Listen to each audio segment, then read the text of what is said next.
C'est à la faveur d'un point de presse que les responsables de l'UDIS, l'Union pour la démocratie et l'intégration sociale, se sont une fois de plus prononcés sur le dossier judiciaire de leur leader, Hervé Patrick Opianga. Poursuivi depuis plusieurs mois dans une affaire présumée d'atteinte aux mœurs, si la justice l'accuse, pour les responsables et avocats du patron de l'UDIS, il s'agit d'une chasse aux sorcières car pour eux, aucune preuve valable ne justifie jusqu'à présent les charges portées contre lui. L'objet de cette conférence de presse était de démontrer, s'il en était encore besoin, l'innocence de notre leader politique, M. Hervé Patrick Opianga, toujours en exil forcé. Nous avons en effet relevé les aberrations de cette procédure, une procédure viciée de bout en bout. Là, nous n'avons plus seulement affaire à un seul parjure, mais nous avons affaire à deux parjures, celui des deux procureurs, M.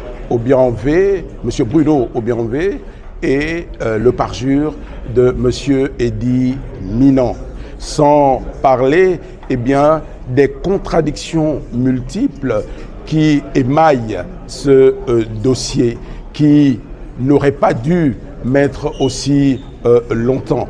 Ouais. Et nous avons démontré que l'argumentaire, le réquisitoire de la chambre d'accusation pour rejeter la demande de non-lieu des conseils de M. Hervé Patrick Opianga était également truffé de contradictions à chaque ligne, de bout en bout. Alors, nous ne devons pas prospérer pour l'image de notre justice, pour l'image de notre pays.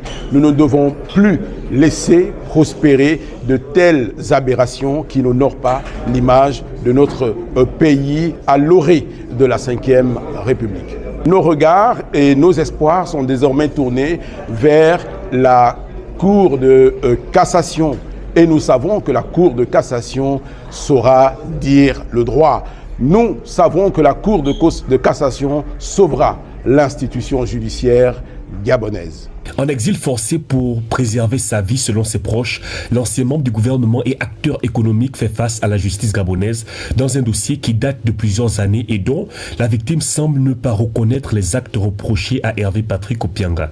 Si le dossier se trouve aujourd'hui sur la table de la Cour de cassation, plus haute juridiction de l'ordre judiciaire au Gabon, l'Union pour la démocratie et l'intégration sociale entend utiliser les moyens aussi diverses que variées pour la fin des poursuites de son leader. Qu'il soit bien entendu que ces protestations ne visent aucunement ceux des magistrats qui n'ont pas été mêlés de près ou de loin à cet acharnement obstiné et aveugle contre une personne qui ne leur a fait aucun mal et qui n'a commis aucun crime. Nous invitons l'opinion nationale et internationale à rejoindre notre combat contre l'injustice constante et assumée du pouvoir judiciaire. Nous organiserons plusieurs manifestations pacifiques auxquelles vous serez conviés. Hervé Patrick Opianga est-il responsable des faits qui lui sont reprochés? Si les proches de l'homme politique répondent non à cette question, la justice est exhortée à mettre en lumière les preuves dont elle dispose pour procéder à une condamnation. Voilà des mois que le bras de fer est lancé. L'espoir repose désormais en une décision de justice respectueuse du droit en République gabonaise. Justice pour HPO! Justice pour HPO! Justice pour HPO! Justice pour HPO!